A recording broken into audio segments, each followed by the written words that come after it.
Jay, you chow. Jay, you chow.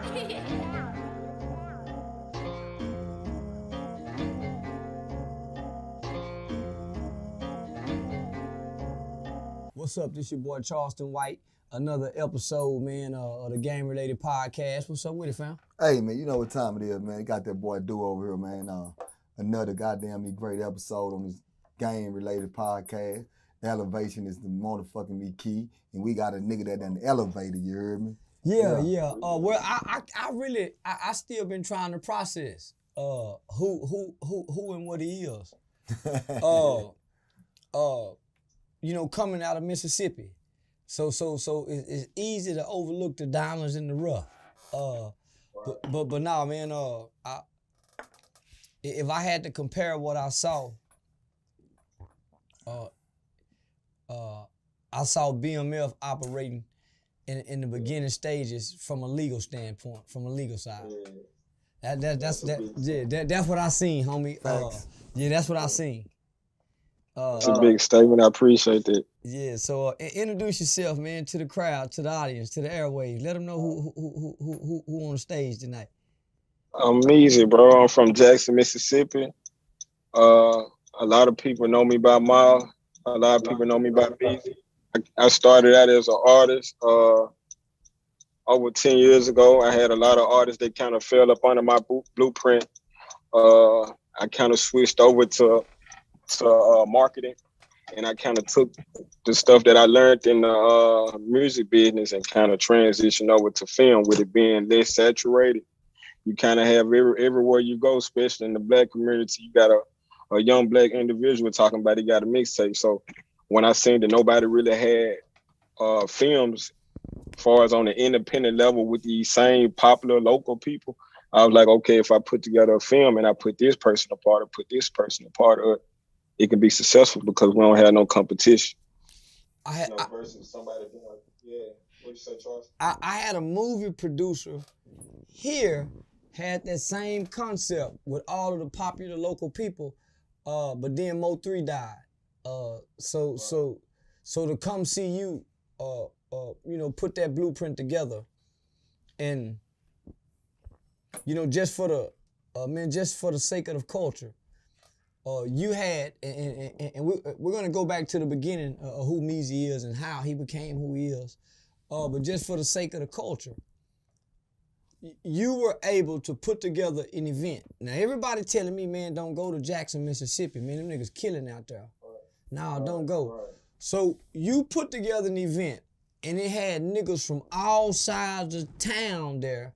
Niggas who wouldn't normally typically stand next to each other without any conflict. How significant was this movie?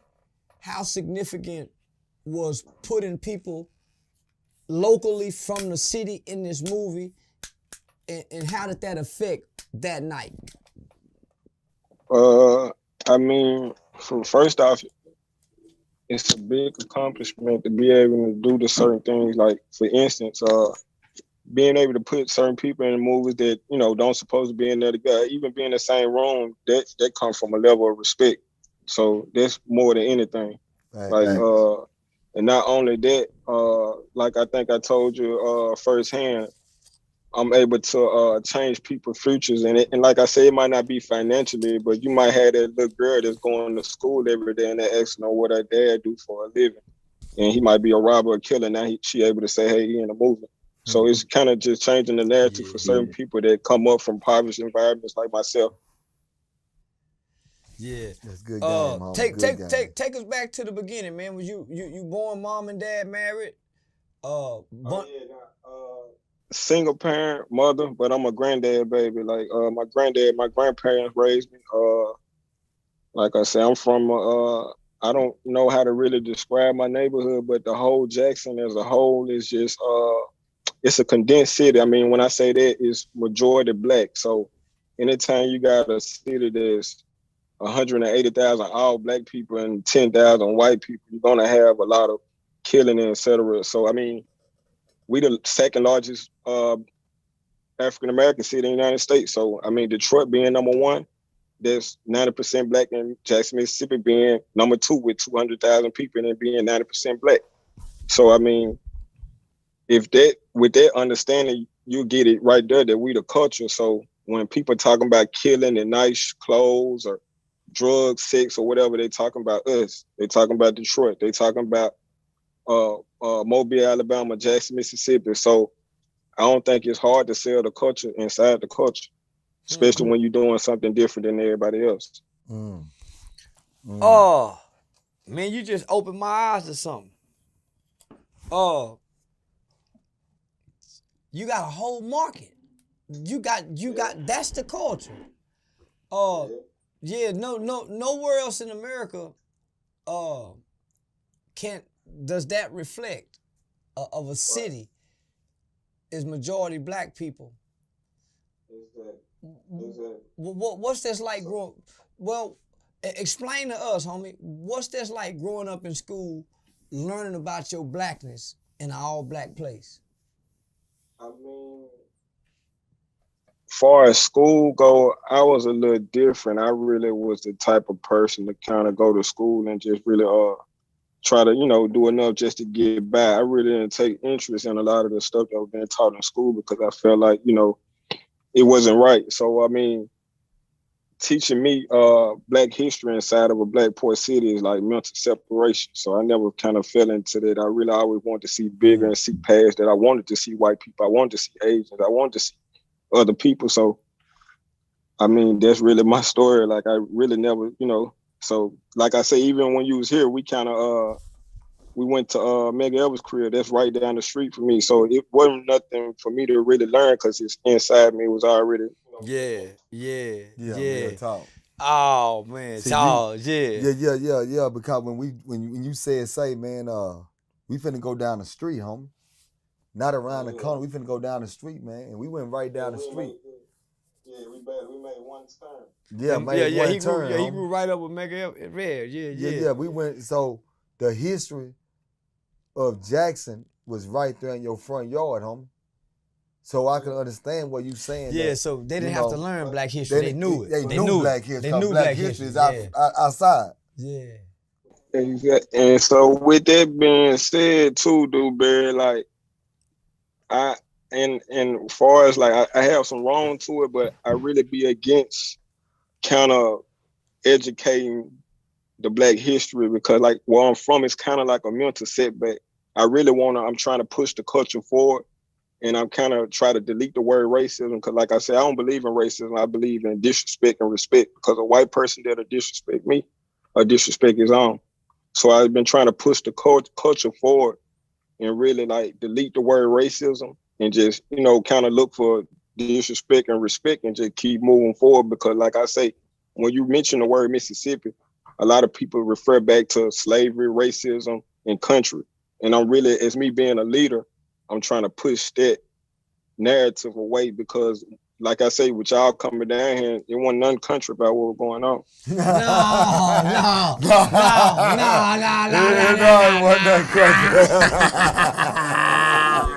No, real talk, man. You talking about in all my time of riding with celebrities, and this ain't nothing to get my celebrity people now. We done kicked it and had fun, like we get in places free. But no. I'm talking about entourage. Every nigga got big chain. Say, no. Hey, say, I ain't seen no fat person. I ain't seen no fat woman. I ain't seen no bad bill woman. Everybody was fine. I say, these niggas got to be the nigga. We got fat women. They just stayed in and like, everybody put this shit on and, the right people came out and the wrong people stayed at home. Say, man, we went to 7 different locations. I went to sleep at one of them. But listen, all I know is I can remember. Say, man, everybody was right. Even at the red carpet, nobody was underdressed. Nobody was, man, it's like everybody respected what this was, and we finna make this something for, man, that was, black love. Yeah, black love, man. Say, and one thing, and another thing is this here, homie, like you just said. Man, I would call my partner and tell him, nigga, we ain't in no country. Man, these niggas moving like some big city slickers, man. Say, man. I'm talking about everything these niggas did was big, but the most important thing, man, that that I speak about is the respect. Is the respect that y'all gave, homie. Is that the love that y'all showed. I'm talking about every time it was always, man, y'all good. Y'all straight. What's up? It was like, man, and to get that, man, from somebody is of our kind. So that's it's why great, my nigga. So that's why I was upset when the narrative came out about the Breezy situation. Cause I'm saying, nah, man, these people didn't set nothing up. This ain't like nothing. This wasn't about to be nothing like that. Right. Nah, man, this was something bigger than anybody could have ever imagined until it happened. Right. Yeah. Most definitely. Now, me and Breezy, we worked together. Breezy was in the movie that I just shot, Double Crosses. It'll be on platforms in about 2 months. And I produced the album for him about 5 months ago. The album charted to like top 32. That was our first time working together, and that was the biggest tape he had of his career, if I'm not mistaken. And from what you told me, he got a podcast coming out, right? Yeah, he working on his own podcast. Yeah, he definitely working on his own podcast. And like I told you, that was a conversation we had prior when I let him know that Charleston was coming to the movie premiere. He discussed how he felt. And me being the type of person I am, like, you know, everybody around me is respectful. So I knew it wasn't going to be anything, you know, as far as everybody is changing how they felt verbally. So I told him, when you see Charleston, if you really feel like that, you know, say what you got to say. And I feel like both parties said what they had to say and got their point across from their point of life or where they came from and how they was raised. Yeah. And then I learned some things about the young brother. That most people probably don't know outside of Chicago. So I'm like, well, shit, homie, that's what, you know, once I learned that, see, I'm big on the backstory. So that's why when you give me a rapper, man, fuck that rapper. I try to look over the shoulder of whoever, man, what's his name? Where he from? So give me the backstory. So that's why it's easy for me to dismiss the persona of a rapper. So when you whispered in my ear and said, man, a young nigga mama was a gang, he born into this, they don't know nothing else. I said, man, well, we don't understand that down here.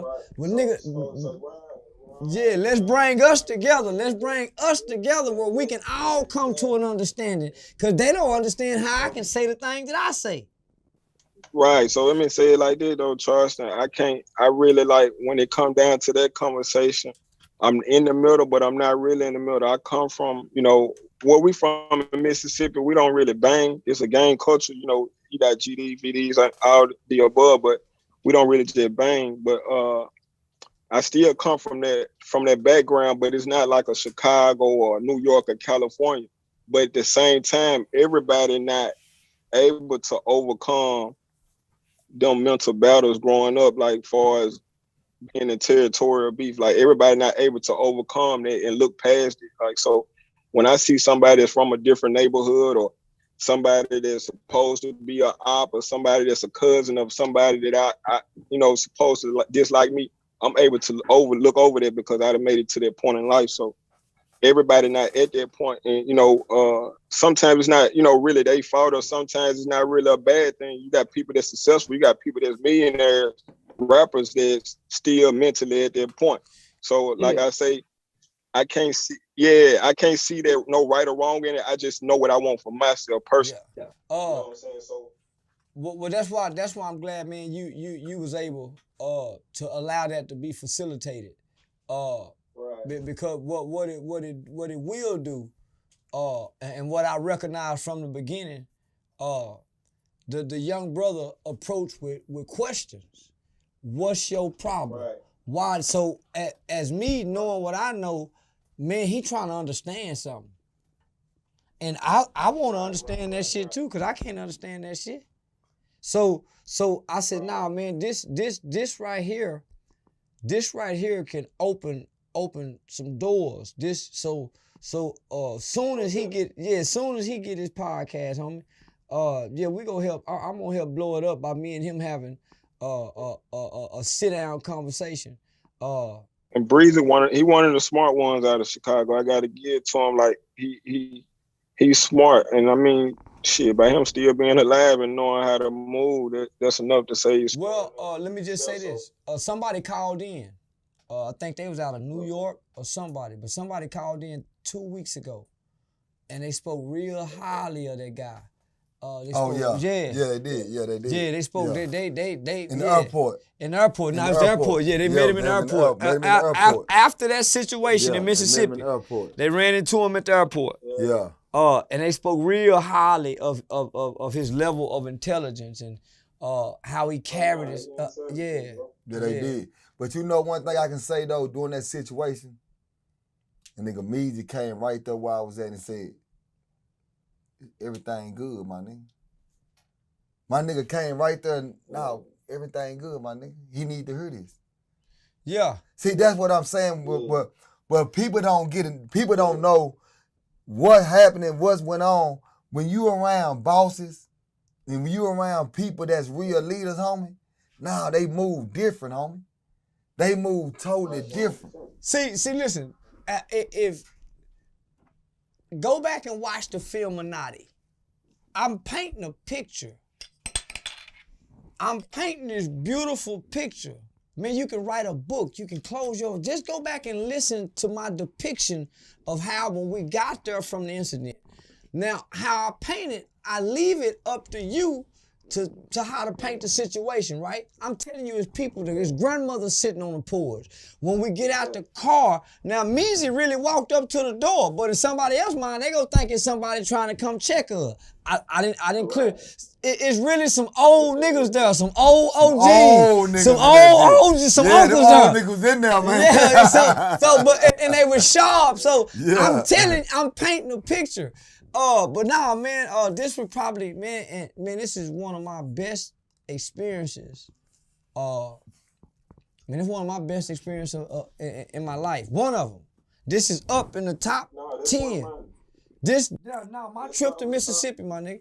Yeah, we was on Parkway, my nigga. Parkway that's real now, Charleston. Yeah, I knew it was gonna be one of mine, Charleston. That's why when I of course, with me being executive producer, I the one got to choose the premiere date. So, man, I took me a trip to Africa like 5 days before, just to really you know what I'm saying, just to get a kickback or a fastback of just life and just how, it being the last past 5 years to now to get to where I'm at in life. So, man, like, shit, that's definitely one of the biggest and best nights of my life, bro. And everybody else made it apart. I mean, possible. Everybody apart made it possible. Yeah, for real. So, you had Jackson State University players out there, man. I'm telling you, it was. Man, them niggas cleaning the motherfucker. I wasn't there, man. Man, I was bad. I said, man, I said, goddamn, Charles, man. I was looking at them. I said, my nigga, all these niggas got these dive hats on. These niggas got. I said, man, these. I told you, man, nigga, what the fuck, man? I said, nigga, we going to a red but carpet. I'm thinking, nigga, you didn't know? No, but listen to what I'm saying. You gotta realize something, homie. I'm thinking Jackson, Mississippi. So I'm thinking like, man, nah, them niggas country, bro. It ain't nothing like that. Man, when we pulled up, when I seen these niggas got on necklace where you couldn't even see the words on them motherfucker. Them all had so many diamonds and that shit. What the fuck these niggas listen, and I ain't tell dude what we. I ain't tell him now, man. A nigga in Africa. I ain't telling him nothing. No, he ain't telling me. Yeah, I ain't telling him nothing. Yeah, man. Yeah. Nah, it was a good experience, bro. Like I said, I enjoyed the hell out of myself. Charleston, my mom didn't even know who you was till she seen you in the front yard. Now she ain't got off your page yet. She seen me every video. I gotta clean it up. Mama, I gotta clean it up. Yeah. But that's what I was telling people. Like I say, with me being young, Charleston, I'm gonna be honest with you. Like people my age and coming from my background, they might not understand a lot of stuff. See, I'm mentally in the middle. So a lot of stuff you saying, first of all, I'm gonna say this.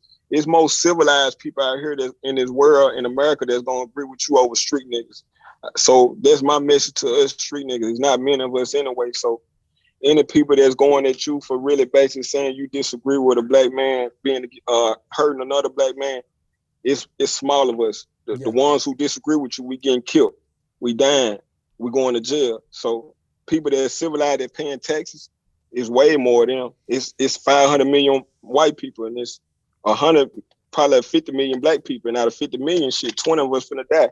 So like I said, it's more civilized people out here than street niggas. So I'm caught up in the middle mentally, but it's a blessing to be going in that direction, to being able to mentally escape. Well, Facts, homie. I'm not a partier, right?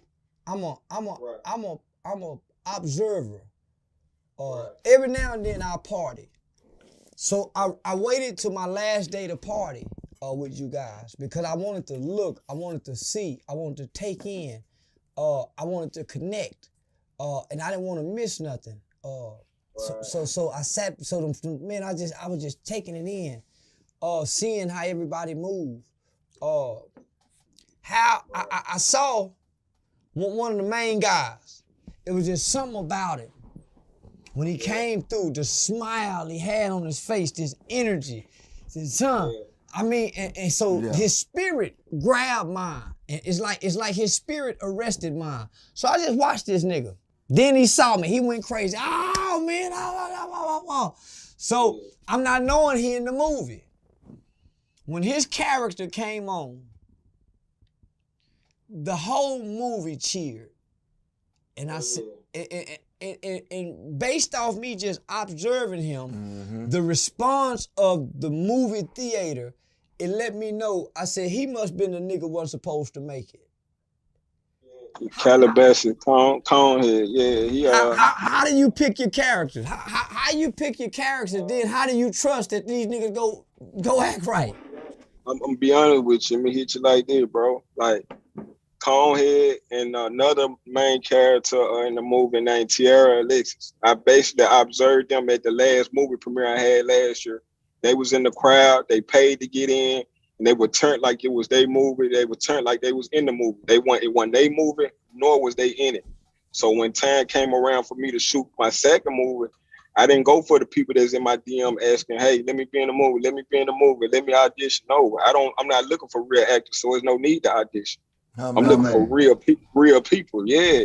So these people here that I chose, they had never asked me to get in the movie, but I got 10 videos from a night that I don't remember, and these people are having so much fun, and I don't remember seeing them or nothing. So I said, hey, you ever been in a movie? Of course I know you ain't never been in one. Would you like to be in one? I want to work. And shit, they met the characters that I put them in the movies. So that's basically how I choose, off energy. Like, not off no acting or nothing. Yeah, off energy. Because well, if you wanna get in a movie off your acting skills, then go to Hollywood. Like we doing it off good niggas, like, cause we changing niggas lives, and we ain't trying to we ain't trying to build nobody up for them to come back and fuck us over. So we doing this off energy. We don't need no contracts, cause that can be split up, that can be cut up, or that can be used in court. We going out straight energy. Like, there's no way to ever, fuck that over. And let me just say this. And I don't mean to Real put talk. I don't mean to put your business out there. But say, boy, them checks that nigga showed me. I said, man, what the fuck? Man, what? Nigga, I said, we need to shoot a movie tomorrow. Tomorrow, man. We need to come back. Say, homie, I don't know why these niggas rapping.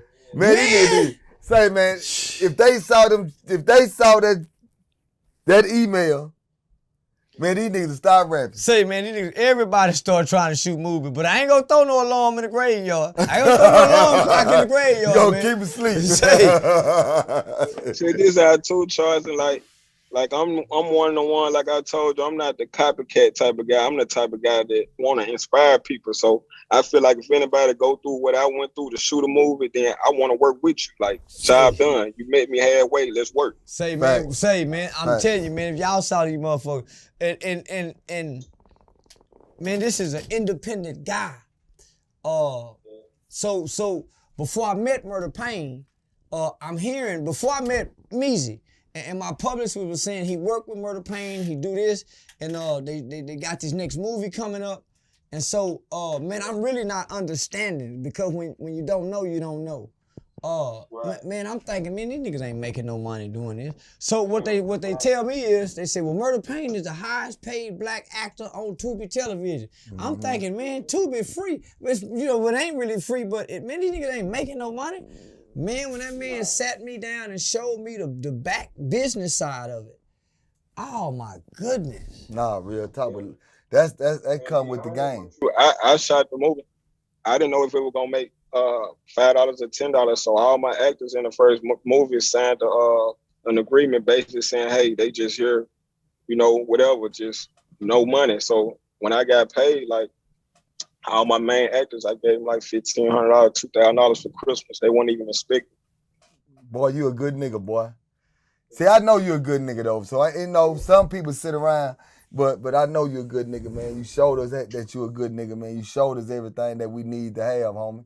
The way you move, the way, I mean, so you know, it's overstood. So I can see you doing something like that, my guy. I can really see that, homie. Taking regular, ordinary individuals, 9-to-5 workers, street guys that want to do something different, and putting them in roles, taking them out of their comfort zone, and putting them in roles, man, and to see the doors that it open up. Yeah, man. You talking about providing alternatives and resources? Yeah. Nah, that's big game, homie. That's big game. We doing it. We doing it. Like I say, Charleston, shit. We appreciate you coming down, like, you know, and being able to see that. Like my whole goal, to be honest with you, was I wanted a couple people from outside to see what was going on. Like I already knew what was gonna go on, but I be wanting other people to see that so they can go back and tell others to shine the light on Jackson. So now we bringing it to the Dallas-Fort Worth area. We looking to take it into Houston. Now, nigga, we looking to take double crosses, as well as my movie, Checks and Balances, you know, man, with the brother Frederick Hawthorne. But now, man, let's take them back to crosses. So when they see double crosses, they can kind of have a concept of this. So, what made you write crosses? Crosses, to be honest with you, bro, I was sitting in the house with really, like, you know, with some money in my pocket, really just trying to see how I was going to invest it, bro. And I'm sitting in this house, and it's a group of guys, they always playing the PlayStation and shit like that. I don't play games. I really never, ever played, like, video games. So as they get through between video games, they'll turn on Tubi or some, you know, DVDs and shit. So people walking in at the house, and I kept on seeing that admiration for Murder Payne. I had never seen him or heard of him a day in my life. But like I told Murder when I first met him, the movies looked like something I could shoot myself.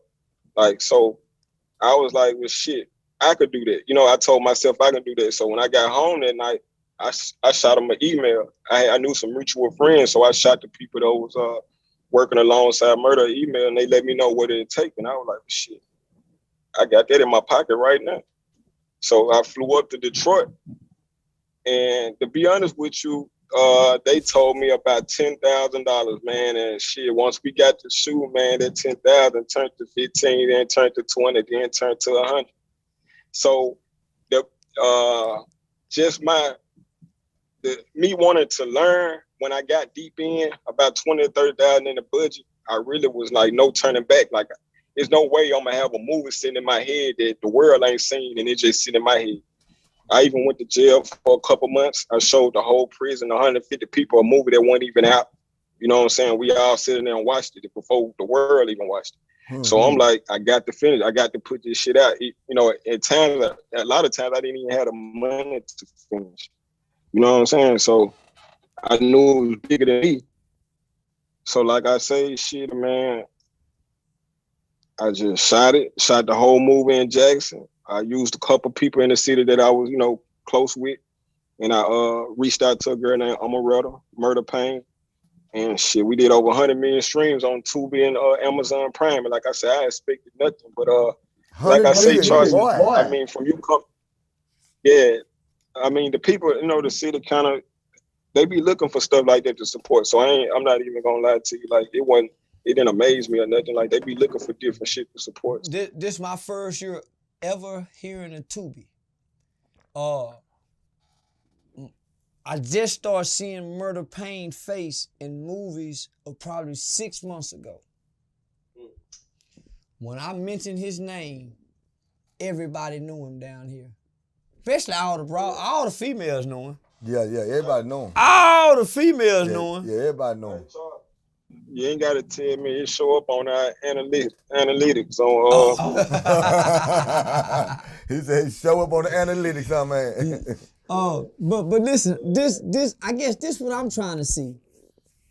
How does a movie get in somebody's head to come out into the movie? How does that happen? Or like you talking about the creative? Yeah, the creative side of it. Cause when I saw the movie, I said, man, these niggas writing real life stories. Yeah, and I wrote all of it myself, Charleston. No help. I got a homeboy. His name Walt Production. He directed it and produced it alongside on me. I got a guy named Marlon Shepard. He helped executive produce it alongside me. So I got a team. So, but that's what I'm saying. You talking about a nigga watching the movie, but you write this movie, so the movie seems real. I mean, this nigga writing about one of his homeboy's life story. But the twist come. But when the twist come into the movies, how do you, man, that twist? How you put the twist? Where do the twist come from in a nigga head? Do the mind twist for a nigga to put the? I mean, it's basic level screenwriting level skill, but because like I say, it's a lot of people it's a lot of people that I watch every day that's extremely good that I admire for their screenwriting. But the difference between me and a Hollywood screenwriter or anybody else, I'm writing stuff that I actually see, not something I read in a fiction book or a non-fiction book. You can tell though. You can tell. You're not taking a okay. I got you. You can tell. That's what I'm saying. Yeah, you can tell. Yeah, you can tell. Yeah, I seen it with my eyes. So like I say, it's hard for me to write a story that's based off true events I seen with my own eyes and give it to people that went to private schools to play the role. Even though I know they can because they train, but I just feel a little bit better knowing somebody. You need that spirit. You need that spirit like your man got when he walked in. Yeah. And then when he played his role, I said, yeah. He really what that is. It's the energy, homie. Me and him, we've been knowing each other for about 10 years. That's the big homie. Yeah, with the goal, yeah. He was clean in the bitch too. We haven't been acquainted that long. We've been acquainted for probably about the last 2 or 3 years, but I've been knowing him for about 10 years. But like I said, we come from different areas of the city. And so he hung with different people that I hung with, and it's just two different areas of town. So we ain't never been on one accord until now, and it's good that positivity brought us together. Yeah. That's what's up. Yeah. Well, if nothing else, that's what's up. I don't care what's going on in Jackson, Mississippi right now. That night and who you brought together and what it did, it left an example, it left a blueprint, and it left a manuscript for the young to pick back up when they come to their senses. Right. When you know better, you do better. So you created the blueprint. Yeah. You created the blueprint, homie. From what I saw, when we got out, from what I seen, from we went on Parkway, we went to the red carpet. What I saw, homie, is that if we had more cities to do that right there, it'll stop the violence. The violence will be stopped, homie. Because what you did was, you put, like you said, just think about what you just said, homie. He gave him the light. Everybody want the light. Everybody want the light. You put people in position to have a light. Red carpet, camera. Come on, say, man. No. And it wasn't no hatred. But you was a neutral guy that said, I ain't got no black heart, homie. I ain't got no black heart. I want to see everybody win. Do better. When that cash close, shit, all you got it. You ain't got no money. You ain't got no jewelry. All you got is your legacy and your word. What you put out into this world. Yeah, Facts. it's like that. So like when people be hit me up, people be wanting me to manage them and work for them or do stuff like that. But I'm really here like Amber Alert. I'm really out for the people, and a lot of people, some people know it, some people do, but I'm really out for the people anyway. I can help anybody, especially if they black, bro. Like it ain't just if they black too, Charleston. Like I'm for all humanity, like all walks of life. Yeah, I saw your other producer guy. Yeah. Him and his lovely wife, man. So yeah, I understand you trying to break racial barriers, not create them. So yeah. I don't want to speak on Sam, but I feel like Sam is a little bit on the other side. So that'd be my whole thing of just trying to bring him over and show him that all black people might not be not what you think they are, and all white people are not what we think they are. Yeah. Well, me and Sam the kind of meet in the middle. I like Me and Sam the kind of meet in the middle. Yeah. He said me and Sam meet in the middle. Yeah, me and Sam meet in the middle.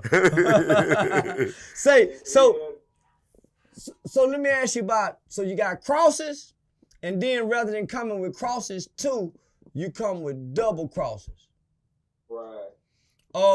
When did you come up with that concept? When you wrote crosses, or you come with crosses, double crosses after crosses?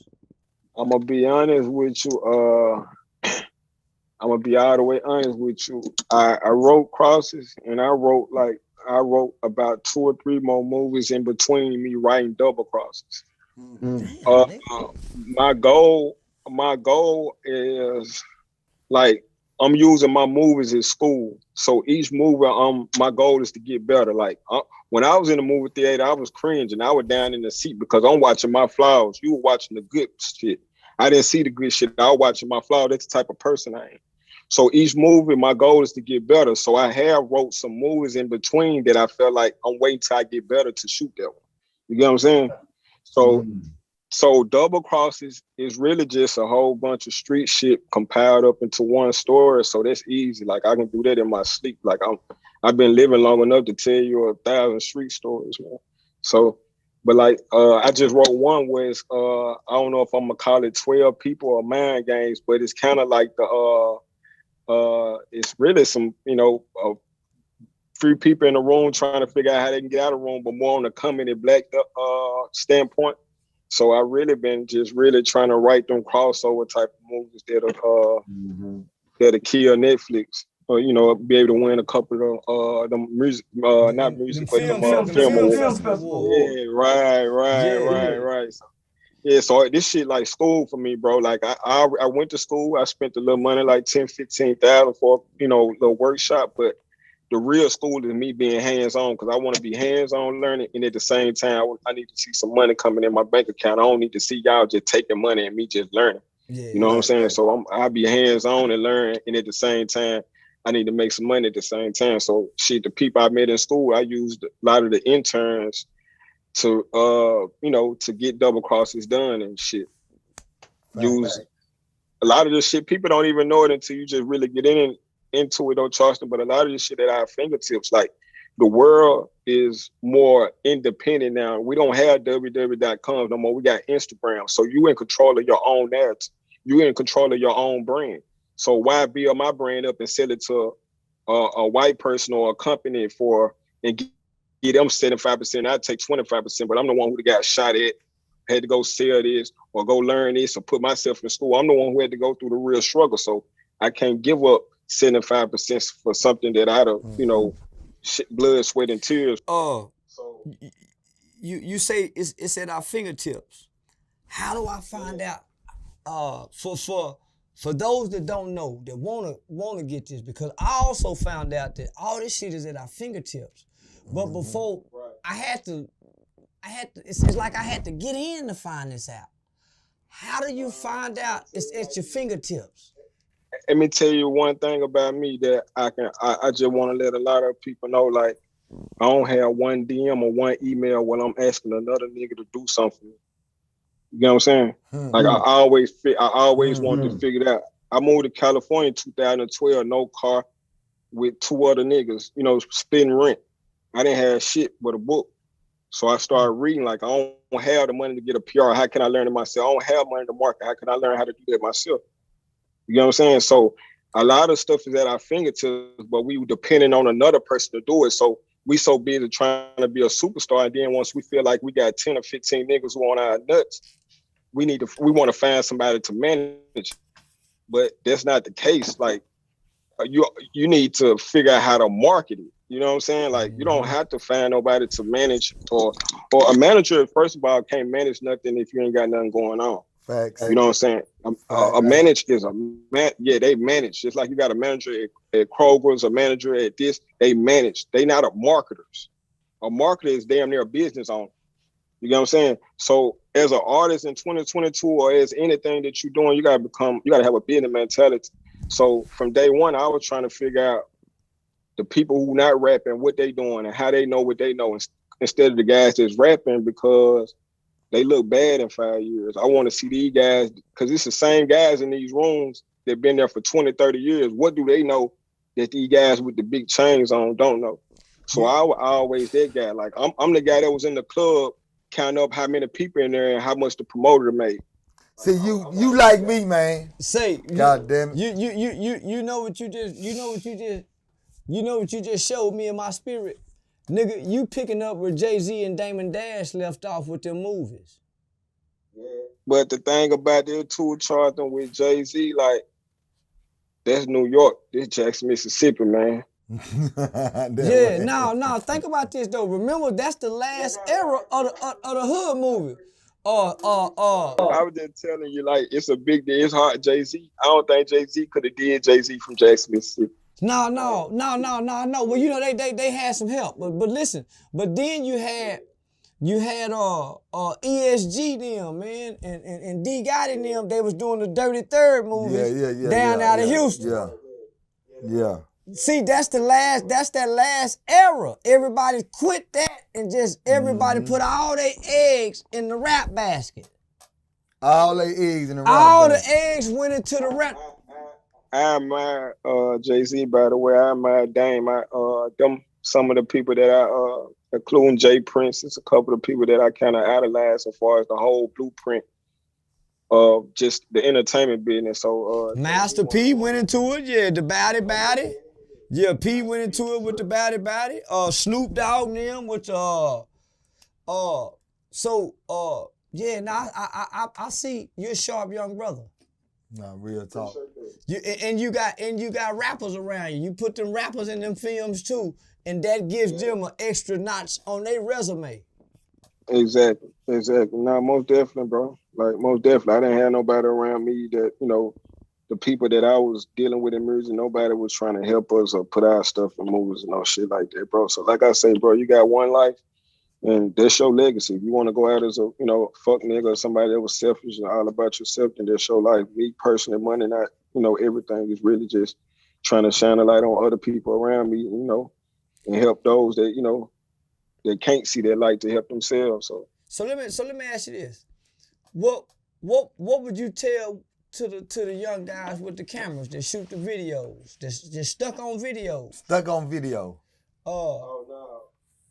My guy Walt, the guy that actually shot to help me shoot the video, he co-directed, co-produced Walt Production. I actually was watching him for like a year or two before I even reached out to him, and he's about 6 or 7 years younger than me, and I, you know, locally I kind of been kind of popular for like about over 10 years where I'm from, so a lot of people kind of respect me on a musical level and on a business level. So he's from about an hour out, so he was a fan of my music, but like I say, we had never ever touched bases, and we started working together probably about a year ago, and I asked him, bro, do you think you can shoot a movie? He was like, yeah. And I was like, shit, do you really think you can do it? He was like, yeah. So like I do everything I do, bro, I counted it down on the calendar. I kept on texting him every day, bro, I'm finna start. It got closer and closer. He was like, I'm not ready. I was like, well, shit, if you're not ready, I basically was trying to shoot the shit like I'm gonna just run with somebody else, but I was just trying to push him into getting ready. So he from Mississippi, so shit. He never shot a movie before, and I think he did a damn good job. He was enrolled in New York Film Academy. He got his bachelor's degree. He went there 3 years, and I really just wanted to, help him add something to his catalog. Coming fresh out of school, good dude. He's a leader, so shit. Name Walt. So yeah, shout out to Walt. When I seen him, I said he got the look. Yeah, he got the look. Yeah, he got the look. It's a good dude, bro. And like I say, another thing about the cameraman, like I done worked with almost all the cameramen you can name, any artists you name that shoot videos from Dirt, all the way down to Future. I done worked with all the cameramen, and one thing in particular about me, I look for people who really want it and who kind of need it more. He was humble. He didn't ask me to do no work. He wasn't asking me to shoot no movie. He would just sit back in the corner. So like I say, played his role and he stayed down. So I think, I don't want to choose nobody that, I felt like had some. I wanted to get somebody to try, basically what I'm saying, bro. I'm all about giving people their first chance. I feel like they go hard. Yeah, man. I know a guy that was like that, just like you, man. His name was Keenan Ivory Wayans. Guy by the name of Keenan Ivory Wayans, man, and because he did exactly what you was doing, he made a lot of big stars, man. He made a whole lot of stars. Jim Carrey, what's that boy name? Jamie Foxx, David Allen Greer. Say no, because he was doing what you did, homie, way back when. Nah, real life.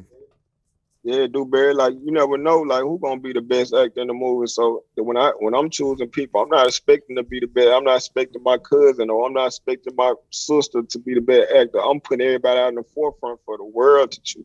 Yeah. Real talk. That's how you do it though. Yeah, and we take further action from there. Everybody, like I said, when you move off good energy, they know what I added to their value. So I don't. We all move with good energy. We a team. We're moving forward. Somebody contact them, then shit. That's a win for all of us. Yeah, man. And by the way, like you just said, the next movie, I'm the goddamn dog, man. I'm the nigga with all the goddamn pit bulls. Yeah. In the next movie, I'm the nigga with all the pit bulls. You want a pit bull? They speak highly of you, bro. They speak very highly of you. Junior baby spoke very highly of you, bro. Yeah. Them my guys, man. Yeah, Junior baby, like, shit, like I said, he spoke very highly of you. So shit, there wasn't nothing else more to say. And I know if Charleston came down here one deep, you had to be a hell of a nigga. Yeah. So listen, man. So what's next? So Double Cross is hit. Why we gotta wait so long, man? Shit, I mean, with us being an independent team, what you see is what you get right here. So I'm really just trying to build the anticipation a little bit more, the engagement a little bit more. But, the more you make people want it and trying to find it, the more, Cause they sure asking for it. They asking for it like a mother, man. Yeah, they running me crazy about it. You gotta think about it, with the platform, once they solidify, once they give me an actual drop date shit. I'm gonna get in a Tahoe, 2 or 3 Tahoe, man. We're gonna ride the whole country and paint these service stations, paint these hoods up. Already. So let me see. So the end of this month, we'll have about 30 days left. So we bringing Meezy bringing Double Crosses to the Dallas-Fort Worth Metroplex. So we're trying to get 2 shows, but we got 1 book for show in Dallas on June 25th. I think the 26th, the 26th. June 26th. Everybody in the city better come out and see the movie, man. We got them Jackson, Mississippi niggas coming out. Detroit boys coming in. Them Detroit niggas coming out here. Yeah, we man. got Charleston White in the building. They gonna be dressed like a goddamn I don't know. How you gonna dress this time? I'm gonna get a tux. What? Yeah, man. I'm going, man. The producer, nigga, Walt, nigga. I'm going to get that same peach motherfucking velvet suit Walt had, nigga. Hell, you talking about, nigga? That same motherfucker. I'm going to get that beef suit, my nigga. Nah, real talk, Jack.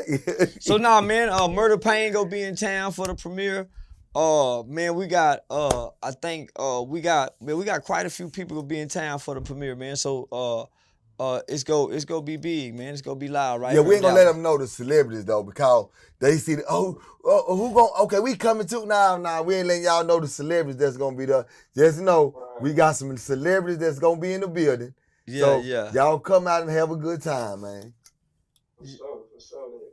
Already, man. Shout out to my man Gio over there at K104, man. And shout out to he ain't here, man. We gotta get Parkway on here too, man. Yeah, man, I gotta get my boy on here, man. You know what I'm saying? Parkway just flew his family. He just flew his family to Orlando. He just left LA yesterday and flew to Orlando. Oh, who was his little partner name? Lil Migo? Yeah, Lil Migo. Yeah, shout out to Lil Migo too, man. Yeah. I like to interview him too, man. Migo a real good nigga, bro. It's very rare that I meet an artist like him and Breezy, and they welcome up with open arms, bro, and they whatever resources theirs is ours. So like he a part of the team, bro. Whatever, he family. Yeah. Yeah, that's what's up, man. So man, we gonna make it happen, man. We locked in, fam. Yeah, I thank God for a lot of things, but man, I most definitely thank God for this connection. It's been 100. It's been 100 from the start. And when God is involved in something, homie, it ain't no confusion. It ain't no discord. It is what it is. So I gotta tell you one thing before we get off. I got a homeboy named Stowe, man. He said let the GDs make it, man. Yeah, I won't let them make it then, man. Tell Sco I'm gonna let the GDs make it, man. Say on behalf of Sco and growth and development. Yeah, on behalf of Sco and growth and development. Hey, man. Yeah. Say, let me tell y'all this story here, man. Say, when you came to the what was that? The Cracker Barrel? Yeah. We went to the Cracker Barrel. Oh yeah, boy, GD nigga jumped out on me. Say, listen, man. We had a long walk to that Cracker. Say, man, the GD nigga jumped out on me. Yeah. In Jackson. The GD nigga jumped out and said, "Oh man, dude, Charleston. Oh man, I'm a goddamn fan." And get what he said? Man, lay off the GDs, man. But listen, as me and Dewberry were walking, we didn't realize how far this motherfucker was. So man, we don't went This nigga deep. here talking about it's right down the street right here. Man, nigga, my legs went to hurt like a motherfucker. Say, we went deep off in there. He had the 6-point star on his chain and everything. So I saw the nigga peeping her. So he done got the jump on her. But he don't see it's me. Cause I had my little thing on. Man, that nigga had that thigh all on him, but you see it, he positioned it. You can see it, he ain't playing. Yeah, man, that nigga, man, we. No, the thing about it then, like I say, I stand on your message too. Like I tell people, like, there's no way to go at you with your statement coming back that you against any black person or any person that's killing another person. It just, up under the, a lot of organizations, they kind of like family oriented and they kind of live and die by it. And they have no other understanding. And as far as like what you got going, they look at you as like a reality. They look at you like they uncle. Yeah. So they don't look at you like a movie that you see on TV that's painted and colored real good. They look like some with Steven Spielberg shot. They look at you as raw. And see, and what I was telling homie, I said, homie, we really don't know nothing about GDs and BDs down here in Texas. Yeah. Right. I mean, the thing about it is, like, that ain't nothing to really get into. It just, I feel like there's a whole nother world inside of, Well, let me just say this. Because of drill music, we now have to understand it. Because of the culture and our acceptance of drill music and the influence of drill music, as youth workers and as teachers, as parents, we have to understand it so we don't pass judgment and we can come up with more solutions than trying to condemn the babies for doing what we all once treaded into. You see what I'm saying? In the rest of the world, I think it's mostly understanding and love. In Chicago is really more so of a war thing. So I don't think they culture really reflect on nothing else nobody got going, because where I'm from, you don't have that going on. Yeah. Nobody killing each other over no gang affiliation. So like I say, that's more of a Chicago or, you know, a bigger city. Cause you know, them big cities gotta have more ways to kill us black people, like more than AIDS and, you know, other stuff and cancer. So they gotta put other stuff in there to kill off the, you know, the bigger cities that's populated 6 or 7 million, you know, that are, you know, beside COVID and the rest of the other stuff. So in smaller cities like the one I'm in, you know, it's really not needed because, you know, the neighborhood that you beefing with is right down the street. And as soon as you go to that same service station, get gas, one of y'all gonna end up probably like blowing each other brains out. So the government know where to put these different type of situations at and where it's not needed at. So like I say, it's bigger than these people. It's bigger than Chicago, but they not even gonna see that. So Good point to bring. Good point to bring the closer, man. We got Murder coming on next, and we go catch him next week when y'all get here. In a few weeks when y'all get here. love, bro. See y'all soon. Already, peace and love.